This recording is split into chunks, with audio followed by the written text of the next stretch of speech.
Hey everyone, Rascal here. And Mama, welcome to our channel, Paws On Animation, and another installment in our top 10 countdown list, guys. Yes, and today we're covering our top 10 Disney Channel movies. Yes, and this suggestion was given to us by Jeb Whiskers. Thank you. Yes, thank you. Now, Disney's made thousands of movies over the years for the big screen, but there's also a lot of TV movies that have aired on the Disney Channel's original movies. Now, quite a few of them are so well made, it's surprising how they were never in theaters or had a big budget. So today, we're listing 10 of what we think are the best Disney Channel original movies and our favorites. Yes. But before we start, be sure to like, subscribe, click notifications on future podcasts and Little Paws videos. And thank you so much for joining us today, subscribing to our channel, sharing our videos, commenting. Everything you do helps us out so much. We really do appreciate you more than you know. Yes. Thank you, thank you, thank you. Yes. So this actually is fun. We really are looking forward to sharing our favorites with you. We were at a loss for what to do for another top 10. As you know, it's been a few months. And back in the spring, we actually asked a few rascals to give us ideas. And this was a great one. Yeah. And so we know you thought we'd forgotten about it, but we didn't. Right. So here we are today with your idea. Yes.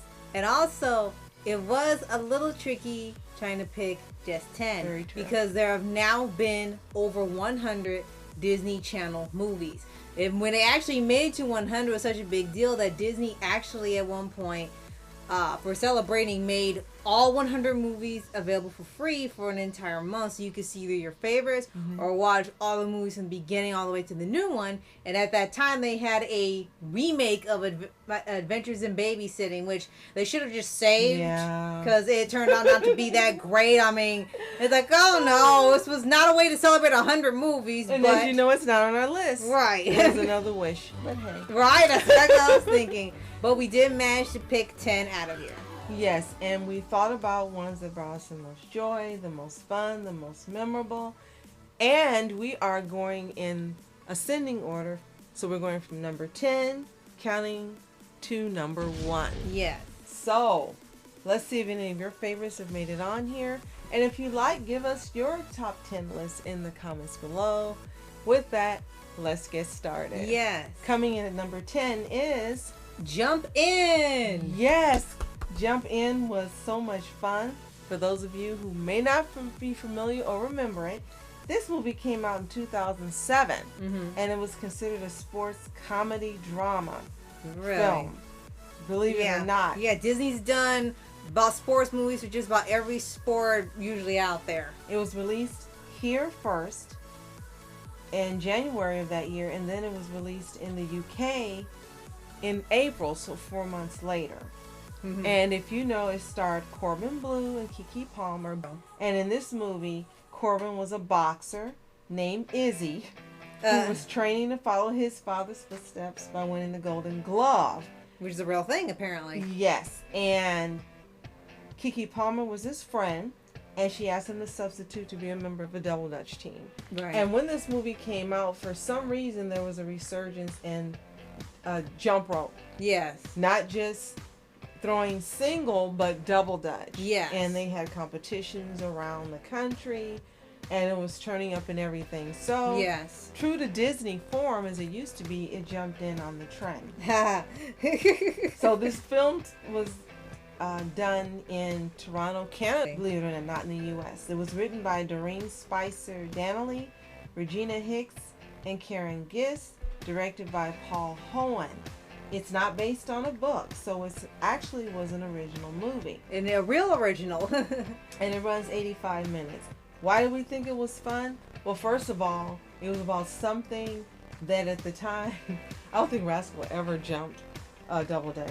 Barely. No, so barely. It was something she didn't know about. It's something I've done, because yes, I did jump rope as a girl.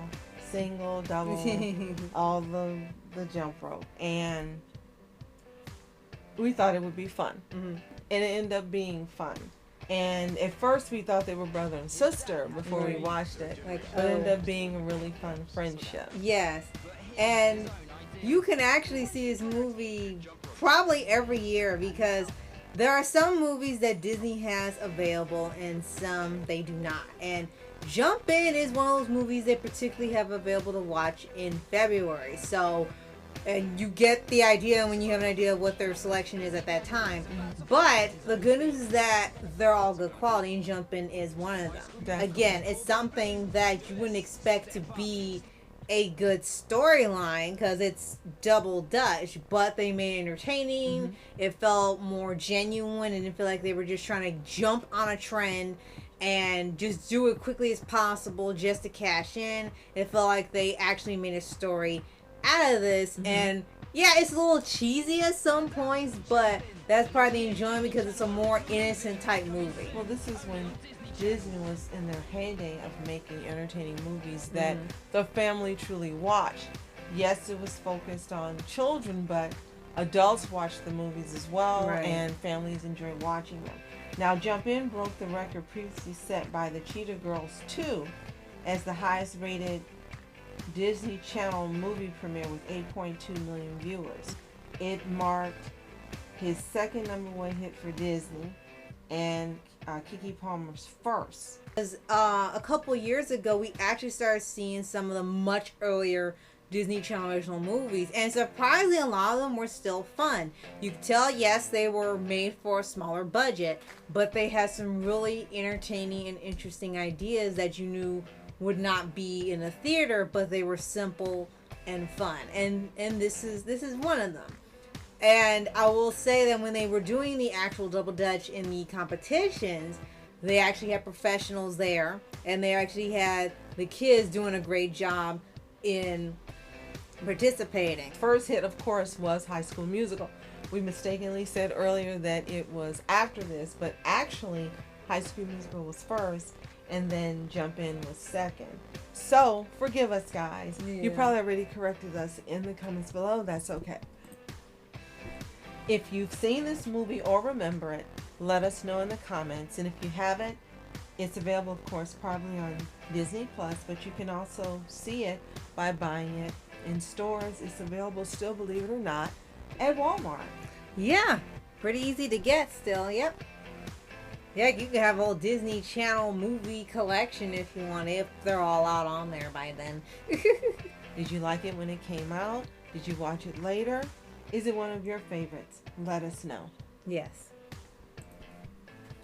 Coming in #9 is Geek Charming. Yes, it's actually one of Mama's personal favorites. Yes, and we came upon this one day just looking through movies to watch. Yes. And we were not familiar with any of the stars at that time, but we were like, this could be interesting. And it was fun. And again, this is when Disney was making movies that you really enjoyed, that stood out and that were different. Yes. For those of you who may not remember it, or if you did see it, just a little more information. Geek Charming came out in 2011 and was considered a teen comedy drama. And it was released again as a Disney Channel movie, directed by Jeffrey Hornaday, from a screenplay by Elizabeth Hackett and Hilary Gallinoy. Now, it was based on a book by the same name written by Robin Palmer, which we didn't know at the time when we saw it. And this starred a younger Sarah Hyland before she got really, really huge. Right. So it premiered on the Disney Channel in November of 2011 and January of 2012 on the Disney Channel in the UK and in Ireland, and on January 28th, Disney Channel Asia. And it was watched by 4.9 million viewers. And of course, they always like to give you ratings, the 5th largest number for a cable show of that week. Well, you know, whatever. That week, yeah. All we can tell you is it was a fun movie. It really kept our attention. It was entertaining. The main characters were likable. It was just really fun. And the movie starred, as we said, a young Sarah Hyland as well as Matt Prokop, who played the so-called geek. Yes. And when you hear the premise, it's going to sound similar to another movie they had. Well, Disney didn't have it out, but it was another studio. There was a movie called She's All That. And the premise was pretty similar to this. And much, much later on Netflix, there was a reboot slash gender swap role reversal version they did called He's All That, where they just took the first movie and just put a guy instead of a girl in there, but it sucked because they modernized it and they were trying to say, well, it's not as bad as the female. Like, okay, here we go. But we bring it up because this movie technically did He's All That first. Yes. And did it better. Yes. Not knowing there was ever going to be a remake of that She's All That. And I think what was really interesting is a lot of movies you see, they have the same tropes or they have the same stories and they do them over and over again. And it's not fresh or new or done in an interesting way and it bores you. But this was really fresh and new at the time it came out. And again, it was so much fun. And you knew she was going to end up with him. I mean, you knew. But it didn't matter because we were enjoying the movie so much. And we were happy that they got together. Yes. And again, they were both likable. You liked seeing all the craziness that they went through in order to get together. And it was a happy ending. And that, again, used to be one of the hallmarks of Disney movies. Yes. You kind of knew how it was going to end. But it didn't matter because it was so entertaining and so fun that it didn't matter. Right. Now, this movie, as well as the previous one we didn't mention, Jump In, each had soundtracks that did very well with music from the movie. Right. And it's worth pointing out that there were a few Disney Channel movies they had that were not music-centric nor musical-based. And we know that after they had High School Musical, that became the huge thing. Their channel movies suddenly had to start having musical numbers or duet or something in there just out of nowhere, so the characters would start singing. But this is one of those movies, like with Jumpin' and some other ones that you've probably seen, where they were just stories. They probably had some fun and catchy music in the background, but they didn't have song numbers, and they kept your attention without having to have a bunch of song numbers thinking you were going to fall asleep. You kept your attention. They were fun, they were interesting and engaging. I think there's a testament to that.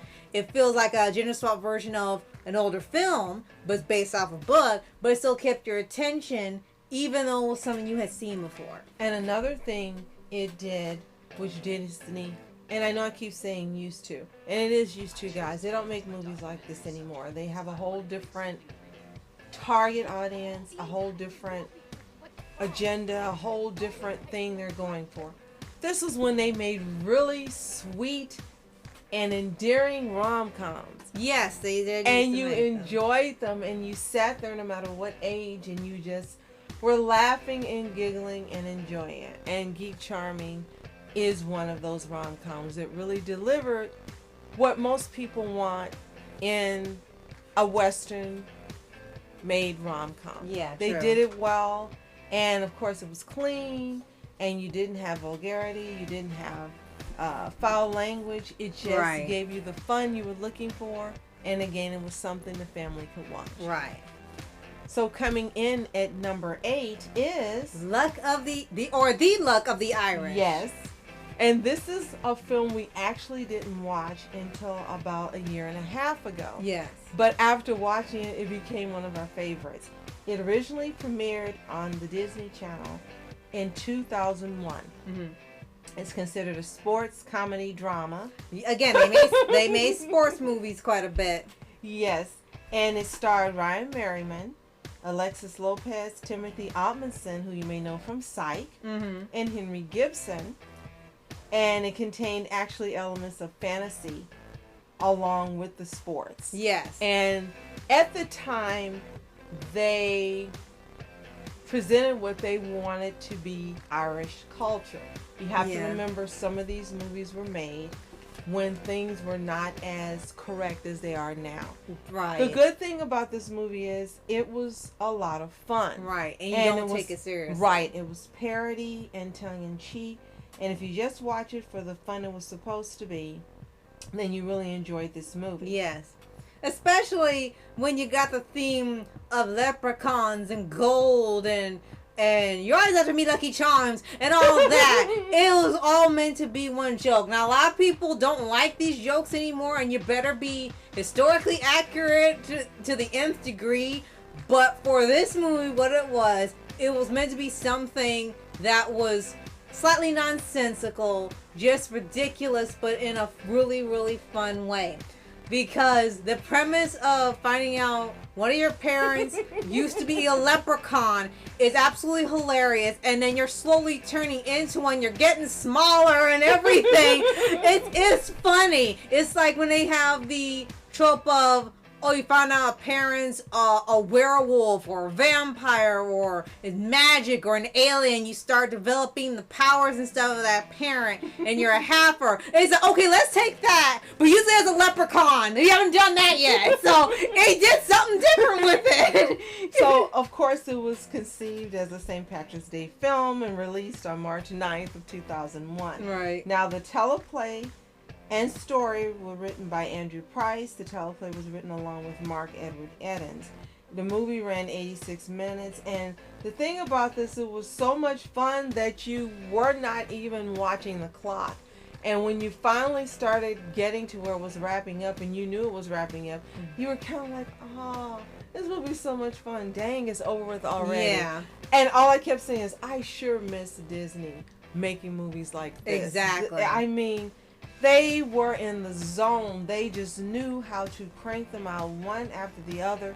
And there's so many others, as we mentioned, that we didn't list here, but they were so good. Yes. And they were so fun, and they did it so well. Yeah, absolutely. There are some other movies that we love too, but we had to pick 10. So you might hear us mention a couple other movies within this list that are, I guess you could say, honorable mentions. But for Luck of the Irish, yes, it did a premise that was so ridiculous, but it was so fun. And it's been called the strangest Disney Channel original movie ever. Yes, it pretty much is. And it was actually a success, and I think because it was so ridiculous and so fun. Yes, that's what you missed about them making the movies. And the star, Ryan Merriman, also was likable, and he went on to make a ton of not only Disney movies, but also TV movies. He even was a character in Pretty Little Liars. So really? He had a successful career. Now, the odd thing about this, just as strange as the movie, is that in 2012, The Luck of the Irish was remade into an Indian Hindi language TV film. Huh? Luck Luck Ki Baat, directed by Iqbal Khan, featuring Satyajit Dolby and Mahesh Thakur in the lead roles. So the It's kind of like Johnny Bravo. Yeah, so the St. Patrick's Day movie was popular in India. Go figure. I guess they said, hey, we can do it too. Okay. So if you've seen Geek Charming, which we forgot to ask you about, let us know in the comments. And if you've seen The Luck of the Irish and remember it, let us know in the comments. Did you find it as fun as we did? Did you enjoy it as much as we did? Or did you think, we really are curious to know what you think. Exactly. Yep. And if you know of Merriman from any other roles that he's been in, let us know what you think as well. Because I know I recall seeing him quite a bit later on. Yes. Including in a show called The Pretenders that our Nana watched. Yes. As soon as I saw him, I was like, I knew who he was. Yes. So he's one of those Disney child stars that really went on to make a big name for himself and stayed out of trouble. Yes, absolutely. Coming in at number 7, we have Twitches. Yes. Double feature. And I think everyone has seen this movie, and the stars of the movie were known from doing a Disney show prior to that called Sister Sister. Yes. So it only made sense for them to be rolled into Twitches. Now, this movie came out in 2005. It is a fantasy, comedy, drama film. A lot of movies had the drama in it. And it's actually based on a Twitches book series published by Scholastic Press. Really? Never knew it had books. It was produced by Broomsticks Productions Limited. And, of course, it stars Tia and Tamara Mowry as Alexandra Fielding and Cameron Barnes, respectively. Right. And what we like is that sometimes we find out some of these Disney Channel movies are based off books. Mm-hmm. But the best thing about Twitches and some other ones that we listed here is that they're so good that they can stand on their own, and you could never know that it had to do something with a book series. Because they've had other movies down the line later, like Avalon High, where it was based off a book too, but we didn't enjoy it as much, and then found out it was based off a book, and then found out the movie was completely different from the book because they wanted to make some modern updates that wouldn't fit. And you're just sitting there looking like, well, why would you change a bunch of things? Now, granted, Twitches probably had some changes too, but the thing is about this movie and some others is that they were changes that were okay. They were changes that still stuck to the story, but it gave it its Disney stamp. And having sister play these roles was fun because it put like a different spin on the witches. It was kind of like Kiki's Delivery Service, where it didn't really focus on the actual lore of witches and witchcraft. They just kind of put their own Disney spin on it, where it was more like Fairly Odd Parents in a way, where they could just make something happen if they thought about it. Now, this movie originally released October 14th of 2005. So, of course, it was themed for Spooktober for that month. This movie actually had a $20 million budget. $20 million. A lot in 2005. Yes. And the actual story itself was interesting because in a magical dimension of Coventry, someone named Miranda gave birth to 2 daughters that were twins. Yeah. And then yes. So it's the same premise as sister, just with witches. And then they were named Apollo and Artemis after the Olympian twins. And then, of course, they end up in Earth. Yeah. A non-magical dimension. And you have this story that comes about on their 21st birthday. So this is also one of those Disney movies where the characters were actually playing older people. Yes. They were not teens in the movie. They were actually supposed to be 21 years old. Right. Which was definitely something different. Right. And this is one of those movies that a lot of people like to pull out for fall/autumn. And you can definitely see why, because they've made quite a few movies centered around fall or Halloween itself. And while the first movie doesn't really focus on the Halloween part, it's just got the spooky stuff in it. I think the second one was closer to that, because I think the holiday was celebrated in the sequel rather than the first one. And clearly it was so popular they made a sequel, which was rare for a Disney Channel movie to have. Usually it's a one-shot film and you're done. But clearly this stood out so much that they made 2 movies. And to stick with the twin theme. True. Now, when it originally aired, it got over 7 million viewers. And they aired it 4 additional times during its first weekend. Really? And it drew a total of 21.5 million viewers. And was the most popular cable program at that time. Really? Okay. And again, it really was important that you had Tia and Tamara Mowry playing the roles because they already were popular from the TV series. Right. That really helped. They had a fan base already. Right. That had been around for some years. Right. Worldwide because of Disney being worldwide and it being aired worldwide. Right. And then, of course, their brother also acted in some movies as well and as one of the voices of Kim Possible. Right. So they had a built-in fan base and it was smart to have them there. Right. And as you mentioned, it also has a sequel, Twitches 2, that came out October 12th of 2007, 2 years later in the U.S., and October 26th in Canada, and November 2nd in the UK. Was like, why November 2nd? After that time, After that it's kind of doesn't make over. any sense. Right. But as you know, it was really well received. The sequel had a $26 million budget. Oh, so six million extra. Yes. I guess for the visuals they had when they went to the Magic Realm, I guess that's where it went to. Probably. Because there were a whole lot of other special effects. Right. These sisters have gone on to have movies and TV series and even reality series. Right. They're still pretty well known. They avoided having controversies and things they were growing up. Right. And this movie really helped to cement them as being able to headline the movies, whether they were separate or together, and they be successful. Yes. This actually, Twitches is one of our favorites. As you mentioned, Twitches 2, not so much. It was fine. It was fine.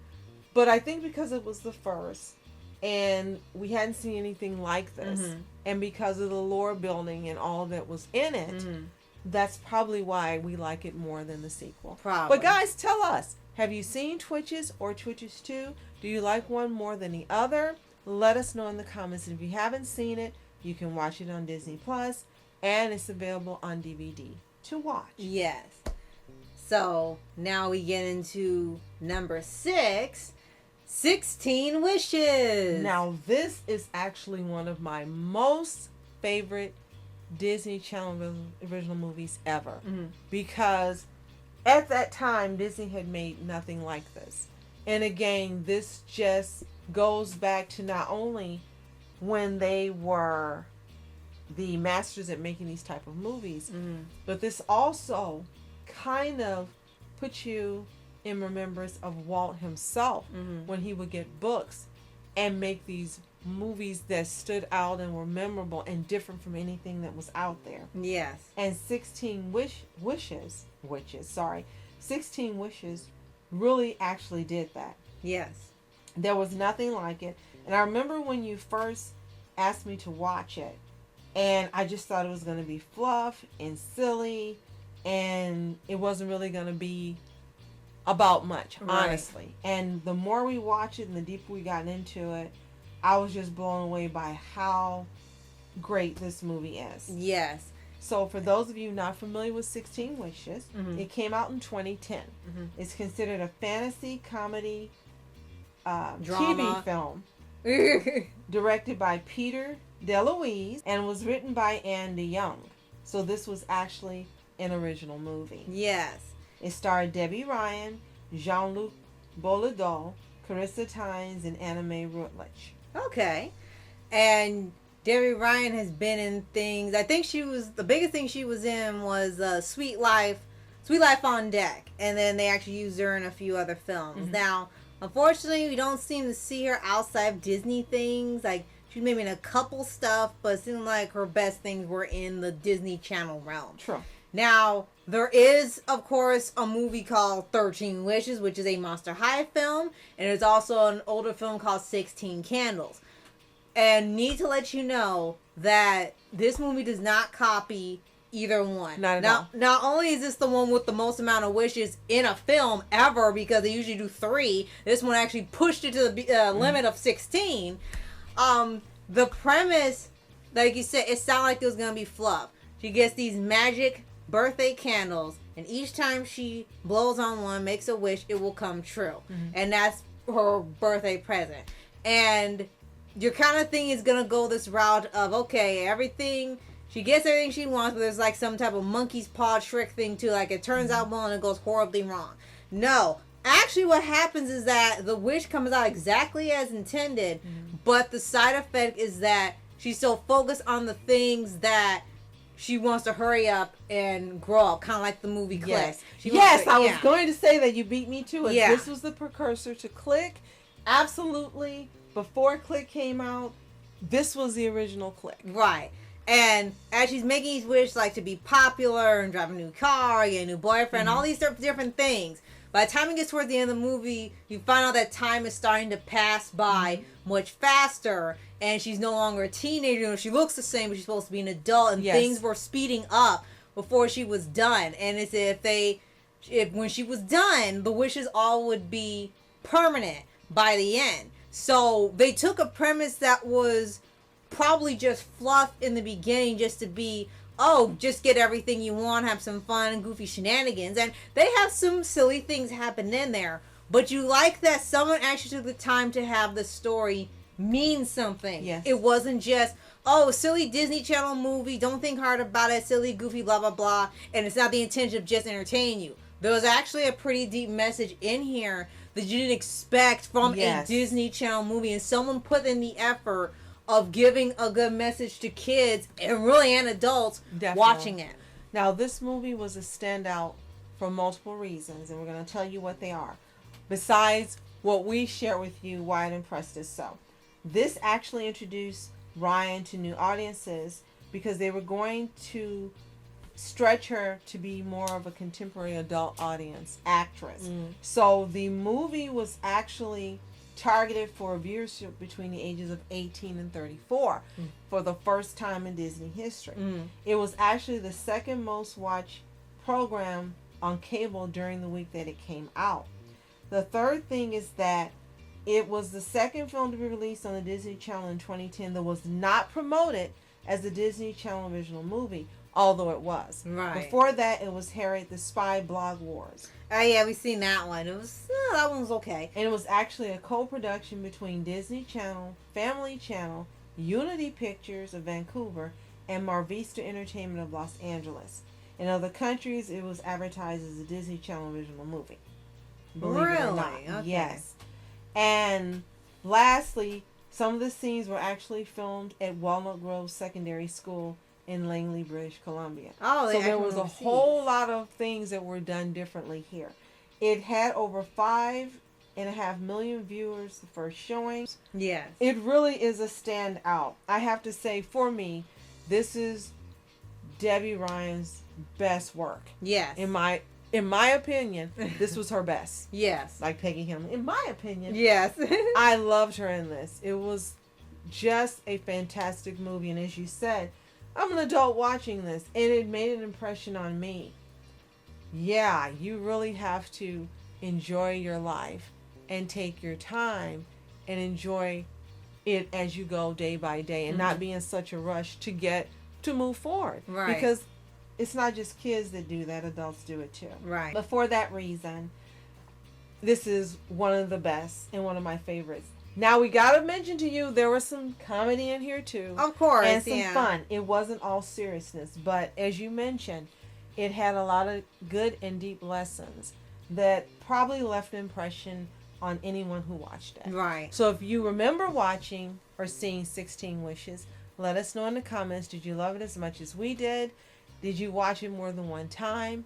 If you haven't seen it, we're sure it's available to watch on Disney Plus. Yeah. Now we're coming down to the last 5. Yeah. In the number 5 position, we have the Cheetah Girls, and only the first movie, guys. That's Sorry. it. And yes, we know they had 2 other sequels, but we liked the first one the best. It was the most fun, and the other ones just seemed to unfortunately dip a little bit in quality as they went along. Which is interesting when we tell you about the actual source of the Cheetah Girls movies. Mm-hmm. So, this movie came out in 2003, and it was considered a musical TV film. And there it is. Yes.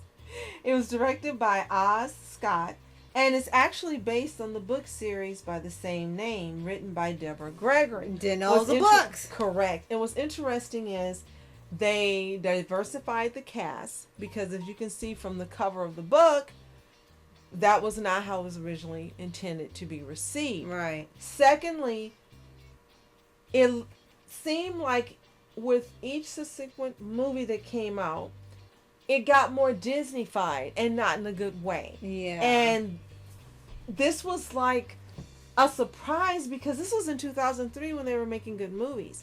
But the quality went down with each movie. If you don't agree, let us know why in the comments. In the second movie, you could tell the friendship was changing the way it was written. And in the third movie, you only had 3 people in it. Yeah. Advertised as a Bollywood movie, and I was so excited because I thought it was going to be real Bollywood. No, it was a Disneywood. Yeah. So anyway, Yeah. This movie starred Raven, Adrian Bayonne, Kylie Williams, Sabrina Bryan, and Lynn Whitfield. Yes. And it ran for 100 minutes. It originally premiered on the Disney Channel August 15th. Yes. And we also like to point out that at the time this was out, just about every show that was on actually ended up getting a movie. And Cheetah Girls was not a TV show. It was just movie as is. But from the movie that it was as a standalone before it got sequels, it was pretty good. And yes, they had the trope of the girl group becomes famous, and then there's some sort of disagreements. They start getting too big. They start having falling out. One's getting a huge ego. Yeah, they do all those things. And then some of them might come off a little bit much, but most of the time you're just like, okay, you're in for the ride and in for the story. And they have some good songs in here too. And it was fun. And it was actually a lot of fun. Yes. And this was one of the closest things you were going to get to That's So Raven movie. Mm-hmm. Because between Raven Simone has been in plenty of stuff. And she's been the lead in other movies, both animated and live.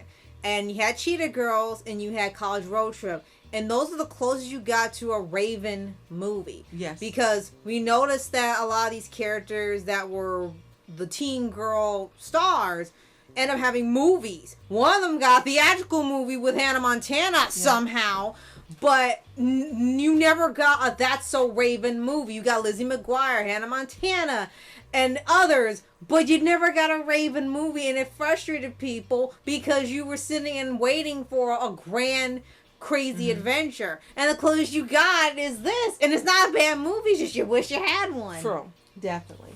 So when this movie actually premiered, it got over 6.5 million viewers, which was a record for Disney at the time. And when the DVD came out, so yes, if you haven't seen it and you don't have Disney Plus, you can still buy it. It sold over 800,000 copies upon its release. It also had a successful soundtrack released August 12th of that year, which peaked at number 33 on the Billboard 200. Oh, wow. And was certified double platinum. Really? So they were a hit. And this is why you got movies 2 and 3 as well. Yep. And Disney, with the success of this film, began actually developing the Cheetah Girls as a real-life recording group. So, technically, believe it or not, they are the original Huntrix. You're right. Unbelievably. And what you like about it, another thing would be, again, it's another movie that is more on the slice of life type thing. True. There's no fantasy element. There's a supernatural element. There's no superhero element. It was just supposed to be, I guess, a girls' movie. It's a girl group movie. And we have to mention the names. Galleria, Chanel, Aquanetta, and Dorinda. Oh my gosh, yes, those were the names. And for what it was, no, it wasn't as deep as some of the films other than not letting fame go to your head and letting it change you.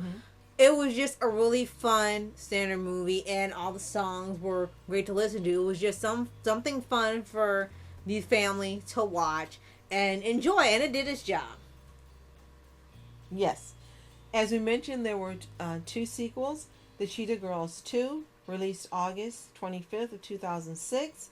And you had the same 4 main characters traveling to Barcelona, Spain, to compete in a musical performance competition. Oh my gosh. Standard Disney fare. Battle of the Bands. And with the third movie, you had the Cheetah Girls One World, and it was released August 22nd of 2008. But you only had 3 of the stars returning.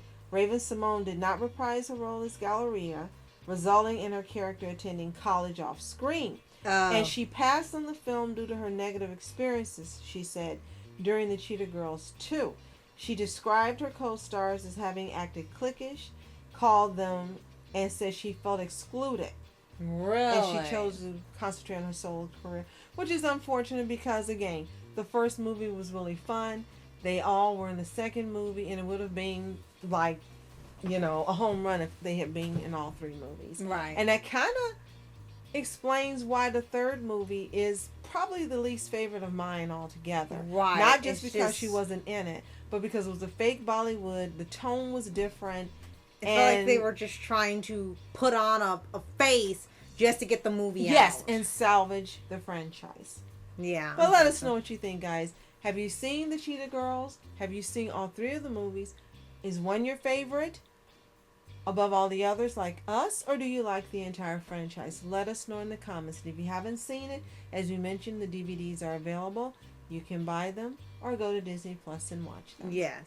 Now, we're logging in at number 4 with one of Rascal's favorites ever. Wizards of Waverly Place, the movie! Yes, I have to clap on this one because we couldn't believe when it was made. Yeah. We were so surprised, and I think the entire, I'm just going to say, Wizards fandom was excited. Yes. And they had built in that fandom base with the TV series, and it had been on a while before they even had the movie. Yes. And it was common really back then for Disney Channel. And when they had a hit show, it got a TV movie or in the rare instance a theatrical film. And now Disney just cancels so much stuff so quickly. I mean, they can't even think of a movie anymore for any of their shows now. But Wizards was one of those shows when it was the TV show and it was a sitcom. It was very fun to watch. Yes, it delved into the magic part again, but it put a sitcom twist on it where it was a family of wizards and they were doing little mishaps with the magic, and they still made the premise sound unique. True. Now, for those of you who may not be familiar with Wizards of Waverly Place, the movie, it came out in 2009, considered a fantasy comedy drama film. Well, this one did have a lot of drama. Yes, based on the TV series as we mentioned. So the drama. It was directed by Lev El Spiro, and it was filmed primarily in San Juan, Puerto Rico. So they actually were in another country, some filming there. Yes, and the full cast appeared in the film, although Jennifer Stone only had a small role at the beginning of the film. Yeah, and we were surprised at that. Yeah. And they went on a vacation on a trip to the Caribbean. Yes. And one thing I kind of noticed later on is that a lot of these 2000s to 2010 Disney Channel movies, sometimes when they started doing these movies based off the shows, they kept using the theme of the family vacation going to a tropical island and some giant event happening there. The Proud Family even animated that. Yes, Proud Family, even Stevens, Sweet Life ended up doing it and added in a scientific research element, but they were really keen on doing that family vacation that goes into this grand adventure type plot in the Disney Channel movies, and Wizards was one of those too. True. So, as we mentioned, the entire cast was there. Selena Gomez, David Henry, Jake T. Austin, Jennifer Stone, Maria Canals Barrera, Steve Valentine, Javier Enrique Torres, Jennifer Alden, and David DeLuise. Yeah! But it was so great to see them all in this 98-minute movie. And it didn't even feel like 98 minutes. It seemed like it just went by so fast because it was fun. It was just as engaging as any episode of the series, but longer. Yes. It was just as fun. You had as much drama. You had as much magic. You had as much love. And you could tell that this was really written to showcase all of their talents and to really give the fans something special to watch. Yes. And you felt it because a lot like 16 Wishes, this ended up having a huge lesson in here. And within this one, and best I remember is that there was, I think Alex wanted to do her own thing instead of being with the family. And through a series of events, she gets grounded, and she makes the wish. Unintentionally, it was a wish. She wished her parents had never met because they were ruining her time and everything. And she says something that she said out of anger, and then a spell happens, and the mom and dad act like they never met each other, and it comes true. So the whole premise of the movie is to get them to meet and fall for each other again. And yes, that's been done before. But the thing that made this movie different is that not only was it a ticking clock, because it was going to erase the three kids from existence. And it wasn't just like sudden and like they were all missing or the two brothers were gone. It was just Alex. It was actually slightly sad because the longer it took for them to get them to come together and break the spell, some of them were losing their memories of each other and who they were to the point where they forgot who they were altogether by the end, and their memories start fading of their time together and who they are existing. And every time it got to the point where they were a total blank and didn't remember anything, they were literally like snapped away. And they actually had drama and something dark happened in there. So it wasn't just like, oh, you just got to do it for time runs out and something silly. If they took this seriously, and it really hit home how serious it was. And it's like, you should have never said it. Right. And you do like that Alex went through development. You had all three of the kids work together. And they had, again, an important lesson. Be careful what you say. And be careful what you wish for. Because they did take that part seriously when you saw the family members were beginning to disappear, and it wasn't like it happened instantaneously. Again, it was stretched out through the adventure, so it was hurting more when you saw them disappear. So props to them for taking, again, a premise that was a trope, but took it seriously. Very true. It was written by Dan Berenstedt, so he did a very good job. Yes. Now, it premiered August 20th, 2009 on Disney Channel in the U.S. It received 11.4 million viewers on its premiere, making the second highest, most viewed Disney Channel movie after High School Musical 2. Oh my God. And was also cable's #1 scripted telecast of 2009, believe it or not, in total viewers.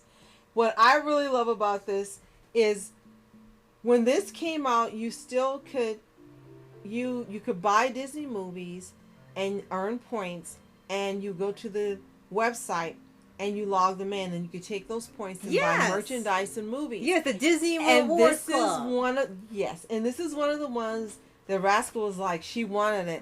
As soon as she saw this movie, she kept watching till it was there, and when it was there, she immediately wanted it ordered.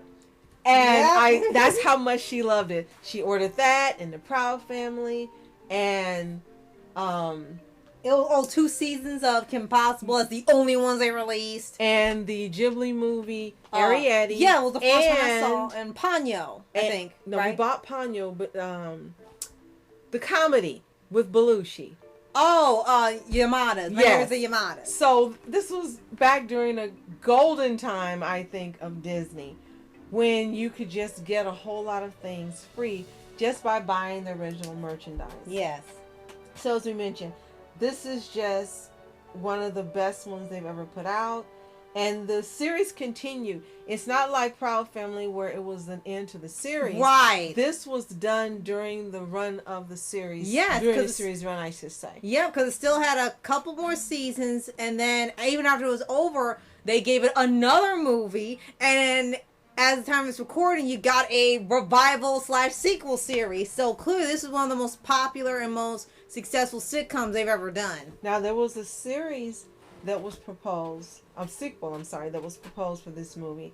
It was going to be called The Wizard's Return, Alex versus Alex. Which they did in do. 2013. Which they did end up doing much, much later after the show was over. It was sort of like a reunion because the show had been gone for a few years. Mm-hmm. The only thing was that Justin didn't come back due to issues that happened off set that, if you were aware at the time, couldn't be done with Disney involved, so that's why it was just mostly around Alex. So if you've seen The Wizards of Waverly Place, the movie, let us know in the comments. Did you see it when it originally aired? Did you buy it like we did? Or order it like we did? Right. Did you see it much later? Did you watch the series? Let us know what you think. Is it one of your favorites as well?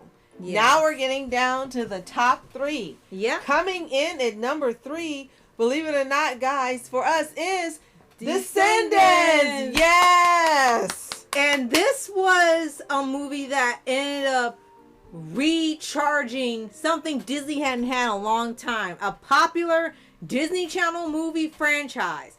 They had not had one since High School Musical. But somehow, some way, Descendants finally struck the chord they were looking for and became a massive hit and successful with a bunch of catchy songs, and it became its own franchise. Yes.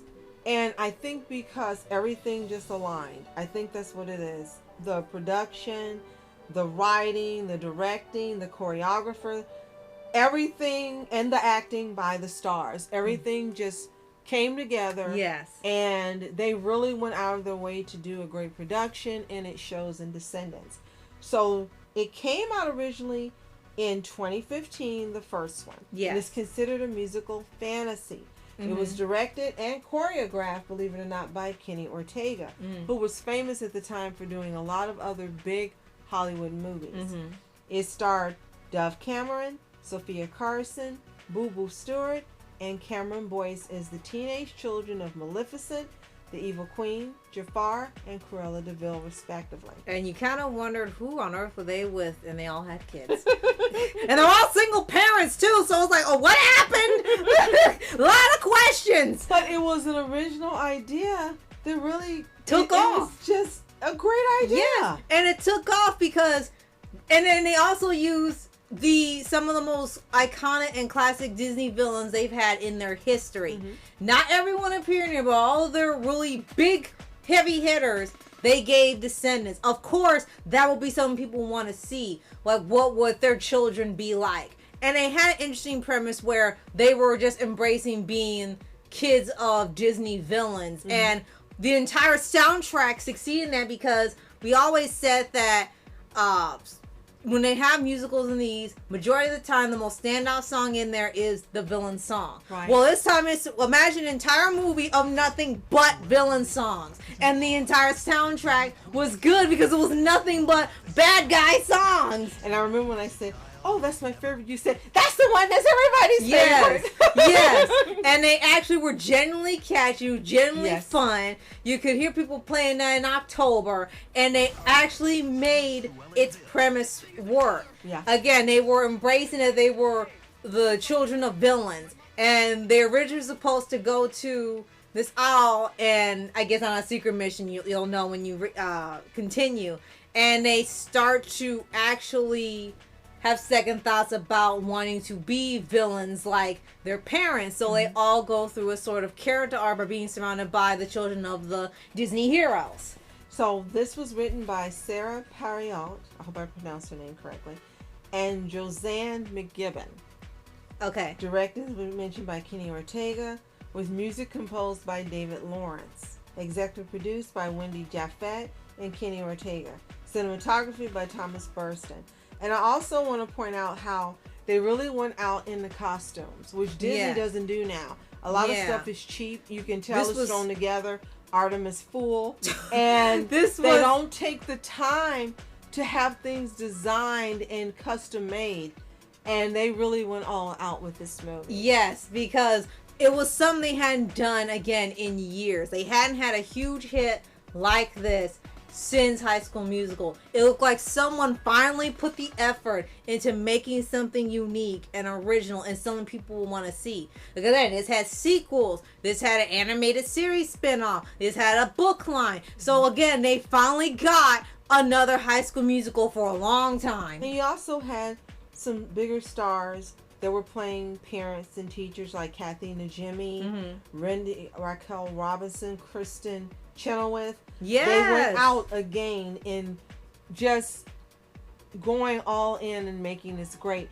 And one reason it also happened is because when this was conceived, it was conceived with the purpose of having another trilogy like High School Musical. Yes. And they committed to it. And they did it. Yes. And what I like is that it seems like they listened to the good ideas that were given to them. At that time, yes. And they let the writers do their writing. And they actually let them do the producing. Yes. And the songwriters doing the writing. Yes. And again, going all out on the costumes and everything. And they could do this again. Yes. If they would follow the same magic formula and stop pushing agendas and whatever else they're doing. Now they got zombies and no, that's not. Yes, it has 4 movies and an animated series and counting, but it did not hit the same way as Descendants did. They thought they would do it all over again.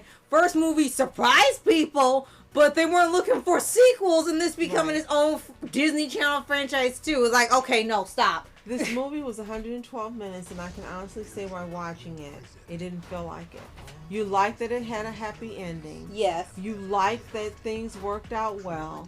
It was different seeing a villain movie with a happy ending for the villain's kids. Yes, exactly. And not one of them goes treacherous and never changes. They all actually went through a believable arc. Yes. And we will say for the 2 and 3, they actually were not bad movies, but they didn't hit as hard as that first film. It's like they put out all the stops for it.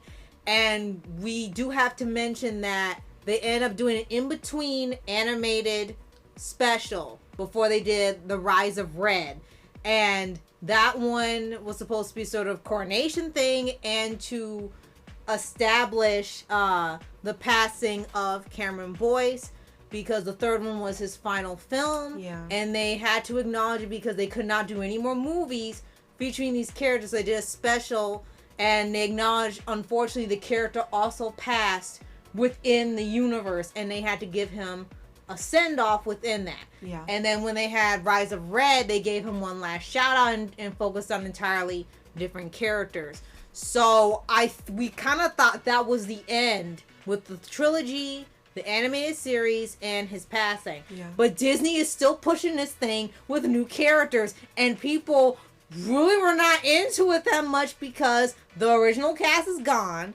Cameron Boyce is gone. And they're adults now. Yeah. And the thing they try to set up for the new one just made absolutely no sense. It stopped even being Descendants. So for the original, before the film actually made its TV debut, it was viewed more than 1 million times on the Watch Disney Channel app. Makes sense. It was viewed by 6.6 million people the night it premiered, and 10.5 million viewers in the early DVR playback. I'm not sure what that is. I guess they recorded it. They calculate how many times the people recorded it and kept watching over and over. Okay, thanks. So they count that in the views. Okay, well, that's smart. And it also got a lot of accolades and award shows like Teen Choice Awards, Writers Guild, Directors Guild, and the Primetime Emmy Awards, believe it or not. David Lawrence was nominated for Outstanding Music Composition for a Limited Series. And as we mentioned, there were sequels. One was the one that we liked the best. Right. We had 2, 3, Rise of Red. Mm-hmm. And as you mentioned, the animated spinoff, but there was also a prequel spinoff, a live action miniseries. No, I did not know that actually at all. They made an entire Before timeline. Before the film's premiere air date, Disney Channel announced a live action miniseries leading up to the event. Every day leading up to the release of the film, a new episode of Descendants School of Secrets would be released, revealing more secrets about the students as Auradine prep. Really? And each one was under 5 minutes long, with 23 episodes in total. Wow. If any of you guys saw that, let us know in the comments. Yes. So this was just, again, something they put their hearts and souls into. There was also a successful soundtrack, of course, because the sounds were so great. Right. So with that being said, if you've seen The Descendants, either this movie, any of the sequels, the spin-offs, whether live action or animated, if you own the soundtracks, anything with Descendants, let us know in the comments. Yes. If you haven't seen it, what are you waiting for? Right. This is Jeb Whiskers approved. Get out there, watch this movie, come back and tell us what you think. Yes. Now we're down to the final 2. Yes. Can you guess what it is? If you think you know, put it in the comments below. Before you finish. Before we finish. Coming in at number 2 for us is Freaky Friday, the 2003 movie. Yes, this is one of the most fun Disney movies ever made. Yes. With a target that was a family audience and not just for kids. Yes. And we actually found out that this was a remake of a movie from, I believe, the 60s. And it was also a book. So that means this had been done before. And then Disney, back when they actually could do remakes well and adaptations well, they made a modern, at the time, modern version of the story. And it was an unexpected hit for everybody. And it's still talked about to this day as one of the best Disney Channel movies ever made, because you didn't expect this to have so much to it other than its body swap premise, but they put a lot of effort into it. Yes. And a lot of humor, a lot of heart, and of course the lessons. Yes, definitely. So for those of you who may not be familiar with Freaky Friday, the 2003 movie, it was a fantasy comedy directed by Mark Waters and written by Heather Heche and Leslie Dixon, as Rascal mentioned, based on the 1972 novel of the same name. Oh my gosh. Written by Mary Rogers. And it actually marks the 3rd film adaptation of this novel, as well as the 5th installment overall in the Freaky Friday franchise. Yes, because that's a franchise, believe it or not. Now, this film starred Jamie Lee Curtis, Lindsay Lohan, Harold Gould, Chad Michael Murray, and Mark Harmon. Yes, all-star cast, and they used them very, very well. And what really was also fantastic is you had a mother and daughter team who inadvertently were starring in this film. Right. So, usually with the Disney Channel original movies, before Wizard of Waverly Place, it was all the kids that starred. Yeah. And you had Wizard of Waverly Place, and you had the family. Then you had here, you just had two, a mother and a daughter. Yeah, something different. Yes, definitely. And the biggest thing you love about it is that, again, they took the premise and went all the way with it. Yes, they see they're freaking out in each other's bodies, and they don't know how to reverse it. They'll get to it eventually, but you're seeing them live each other's lives, and it's so hilarious. And what's so hilarious is that you have Lindsay Lohan acting like the mom and being strict and delicate with all these teenagers who just do whatever, don't listen to parents and things, and suddenly she's this very prim and proper person. They said, "What's wrong with you?" And then you have Jamie Lee Curtis acting like her, and she's doing all this stuff with the money, buying what she wants, driving where she wants. She got her a haircut, got piercings, got new clothes, and everything. And FYI, for those of you who don't know, this is one of Rascal's favorite genres. She loves the body swap movies. Right. We've watched them Japanese and anime. Yes, that's true. We've watched Korean drama body swaps and comedy swaps and Western. This is one of her favorite types of movies. Yes. So it just went, Perfectly. There's no way she wouldn't love it. Right. And it was just, it was just so funny how the whole thing played out. And before someone asks us and goes, this wasn't a Disney Channel original movie, we know, but we put it on the list. Because it ended up on Disney Channel. Exactly. It was originally released theatrically by Walt Disney Pictures, August 6th of 2003. It was a commercial success, grossing over $160 million worldwide against a $26 million budget. Wow. Yeah, I see it worked out. So before you add us, we know. But because it ended up releasing many times on the Disney Channel, we put it on our list. Right. And we definitely have to point out, because of recent events, that they actually ended up, believe it or not, remaking the movie again in 2018. They found it was an adaptation of a musical of the remake of the book. And they decided, let's do Freaky Friday again, but as a musical. And it was bad. People couldn't stand it. It was just like the laziest version they had done. And people just kept saying, why would you bother remaking when you got the first remake right the first time? The 2003 was considered the best version of all the versions they've done. This version, 2003, is considered the best one of all. And it was just like, you didn't want to acknowledge 2018 existed anymore. Now, And let us know which version is your favorite in the comments. Right. And then what's even more hilarious is that the backlash, again, it was so big. And it's not like controversy. It's just like people just rejected the movie. That recently, back in August, they ended up doing a sequel to the movie instead. Yes, and it's interesting how that came about. In October 2022, Jamie Lee Curtis is the one who said she would be interested in doing a sequel to this Freaky Friday movie during an event in Mexico. And that is how this movie actually ended up getting a sequel, because she said, I want to do a sequel. Yeah. And she revealed that she and Lindsay Lohan were still in touch, as we learned in press reviews and things, that they never lost touch after the movie, and I think it's so sweet, and they were open to revisiting the story. Yes. And as Rascal says, we got a sequel. We can't wait to see it. We haven't seen it yet, but we are looking forward to seeing it. Yes, absolutely. If you guys have seen the sequel, Freakier Friday, let us know in the comments. Absolutely. But if you've also seen Freaky Friday 2003, right, let us know in the comments. Did you love it? Did you hate it? Did you think it was meh? And again, which is your favorite version of the story? Have you even read the book?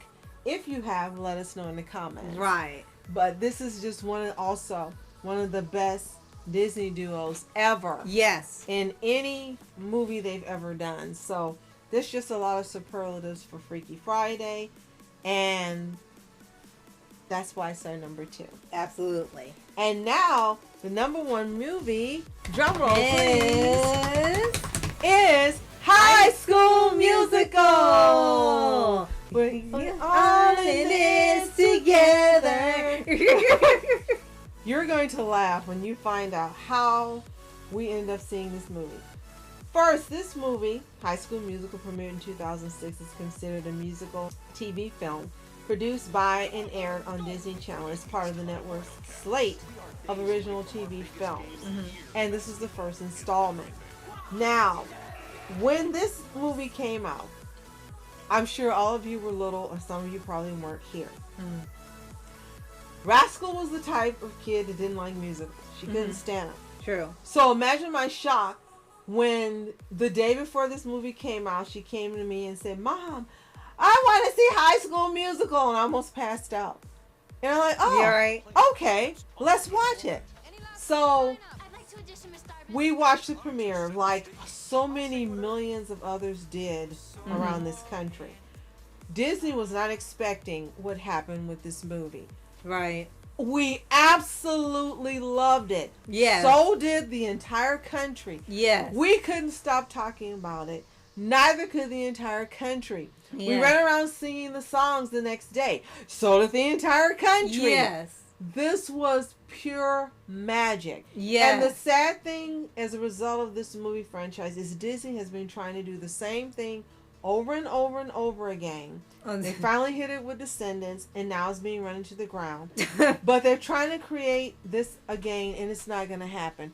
It was really something special that hadn't happened for them and will not happen again. The stars aligned. Everything aligned. The writing, the directing, the producing, the costumes, the story, the actors that they got. And it wasn't a bunch of kids that everyone knew. Right. The music, the songs, the budget was $4.2 million, which wasn't a lot. Right. And they have made billions upon billions from this franchise. Yes. And I think they utilize everything well, and it shows that how much they could do on a low budget. And there used to be a saying where you could do more with limits rather than unlimited, because usually people tend to go to personal things rather than the most creative things. Well, in here, they have very, very small budgets, so it looks like they made the most of what they had and made up for whatever was lacking in the story and whatever else. And it paid off because, as you said, not only was this movie successful, but it led to a trilogy, and all three movies were hugely successful. It was its own cultural phenomenon. And then, much, much later, they end up doing some sort of offshoots or spin-offs, which you kind of question, like High School Musical China, High School Musical the series, the whatever.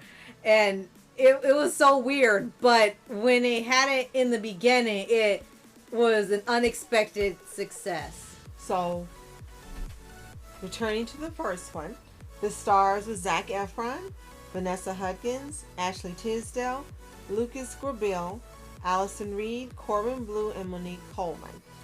The movie ran 98 minutes. And one huge reason I would say for the success of this movie is it was fun. The second was that it talked about the cliques that existed in the high schools. And they had different groups of children representing the cliques. There were songs made about the cliques and the competition going on around them, and how they were pitted against each other, and how this specific group of kids was trying to fit in and ended up forming their own. And I think that's what probably made it so special for the kids that were watching it. It resonated with them, and they could relate to the characters and what was going on with their own experiences in high school, in grade school, in middle school, regardless of their age. The kids that were watching this could relate to it, because there were kids like you that were in high school that loved it. Exactly. And all the merch that came with it was staggering. They had everything for High School Musical theme they could use. They did it. And I think one of our best purchases after the DVDs of the trilogy would be they had a DVD game you could play. Was an interactive board game that actually ended up being just as fun as the movie. And it was legitimate questions you could answer about high school or about the film itself.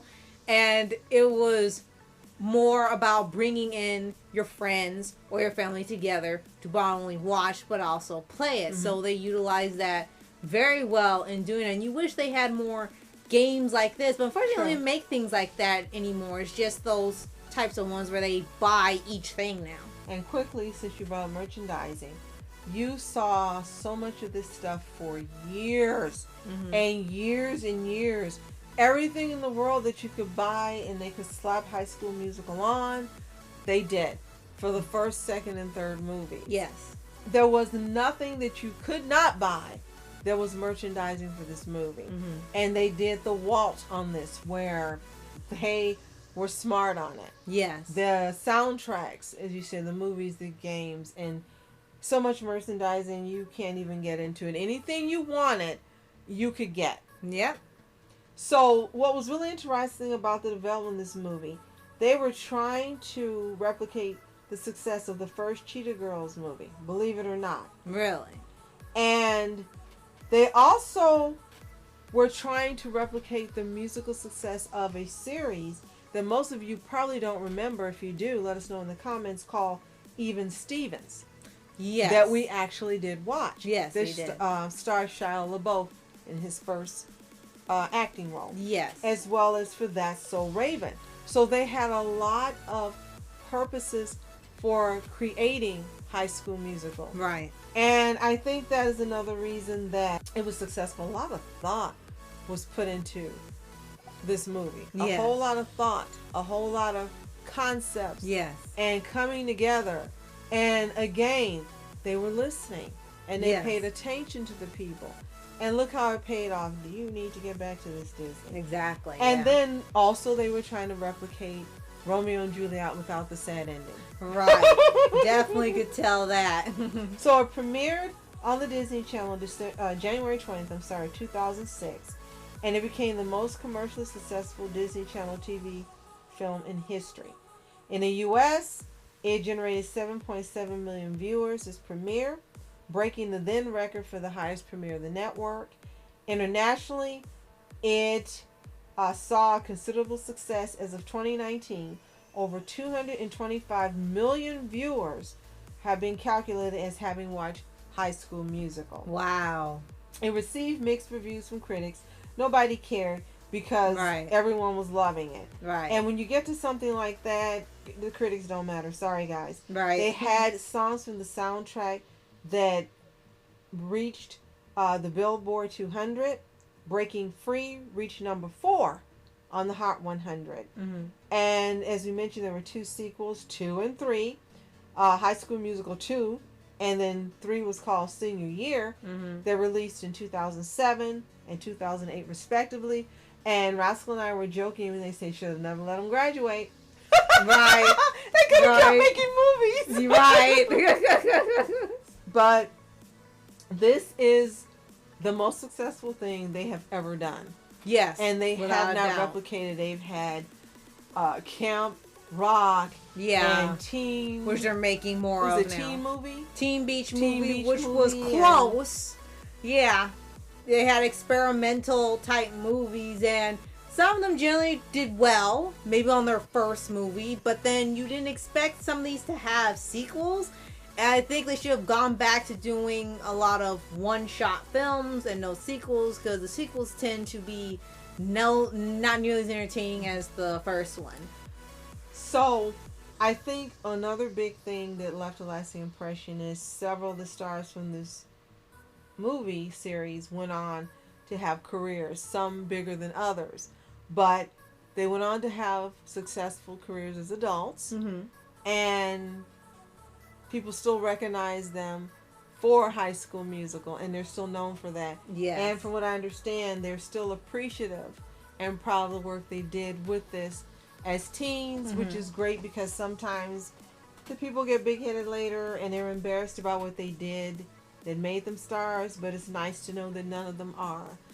And that's a breath of fresh air. Yes, So absolutely. if you've seen High School Musical, and we know you have, let us know in the comments. Was the first one your favorite, like for us? Or did you like one of the sequels better?